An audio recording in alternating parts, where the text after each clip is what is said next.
Have you ever wondered what you did before? Is it working now? And then you double down and you try to make that work and it still doesn't work and you're wondering what the heck's going on? We're going to talk about that today because a lot of stuff that we used to do doesn't work anymore. And instead of trying to find another way, because you don't know another way, what happens is you try harder. It's kind of that old adage, insanity is doing the same thing over and over again, expecting a different result. So if the result isn't there, trying harder or doing more of it is not what's going to work. It's not going to help if you keep doing that. Because lawyers as a whole are traditionally, you're regimented. You think that what you should do is work harder, and if you're not receiving the profits or you're not getting the clients or you're not getting the results, you wear yourself down. And then you think, you could go back to the drawing board. Well, what happened? Or you're looking at your numbers and they don't work. And you're wondering, what should I do now? Because I'm going to work harder. I'm going to put in more hours. A client of mine, Richard, he said, okay, it's not working. So that means I need to work on weekends to make up because what I used to do doesn't work. That is not a solution to a problem. Unfortunately, we do what we were taught. You stay late, take that call, and saying yes when you really know you need to be saying no. Taking those clients. One of my clients, when she said, Pamela, you'll be so proud of me. I knew this was going to be a bad client. I knew that this was going to be a headache. And I said, I didn't take the client. I referred them somewhere else. Sometimes that's the best thing you could do because the losses and the time and the grief and the headaches is just not worth it. Staying late is not going to be an answer. I was speaking to a gentleman the other day and he was saying how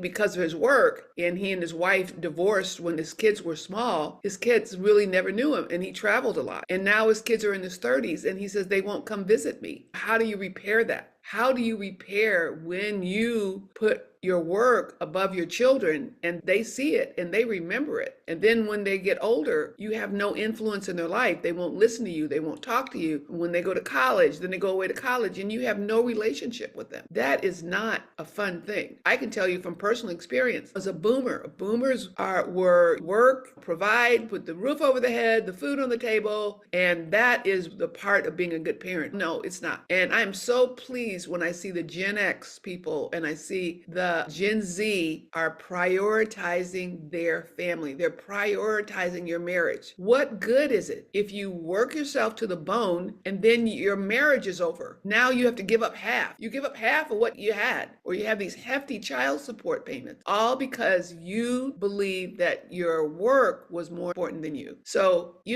things don't work that way. And if your days are feeling heavier and your margins are thinner and your profits are less, it's a time to stop adding insult to injury and just say, okay, what I'm doing is not working. I need another pair of eyes here. I need someone to come in and actually tell me what they see, because it's not how hard you're working. It's not about being loyal to the habits that used to work if they're not working anymore. A lot of things we used to do made a lot of sense, but today a lot of things don't make sense. It used to make sense to have a typewriter. It used to make sense to not have a computer. It used to make sense not to have a device. But now everything's changed and we have to change with it. So you want to look at if you're doing things and they're not working, not say, oh, I'm failing, or maybe you could say, I'm failing to learn what I need to learn. It's not a badge of honor to keep following traditions or habits or things that no longer fit. And I hear this all the time with younger lawyers in technology. The new lawyers are there and they want to use technology, and the older lawyers are saying, no, this is how it's done. And so there really needs to be a happy medium, and there needs to be a way to communicate. We go in all the time and we say, okay, this is where you are and this is where you are.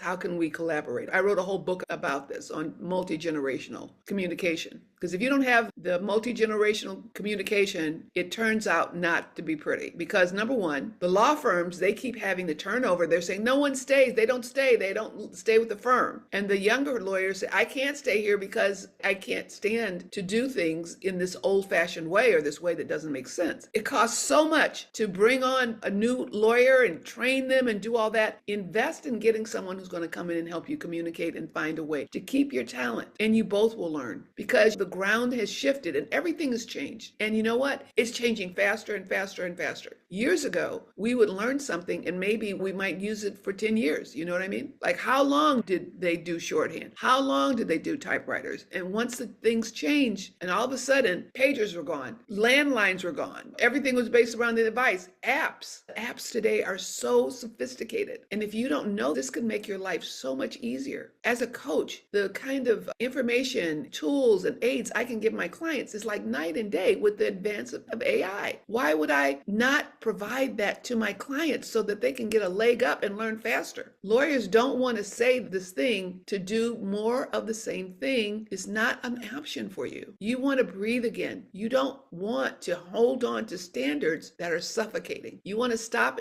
confusing being enduring and working hard and weekends as value. You want to be selective how you spend your time, and you want to do things that are going to pay you back financially and personally. So when the choice feels uncomfortable, this is how you know that something's wrong. You're having that sinking feeling, and you're going to say, I am weary. I dread going into the office today. I hate to do this. This just seems like I have a ball and chain. It's not necessary. There's so many options today. So you do want to call in someone who's going to help you, like me or someone else, but I'm the person who's going to help you with the AI transition. Also, I'm specialized in multi-generational communication so that you can make your firm actually pay you with the profits that you're putting the effort in. Don't put in all the effort and not get the profits. I want to ask you a question here. If nothing changed in the next 5 years, is the way of practicing law now going to feel worth it to you? And if that question lingered a little longer than you hoped, give me a call.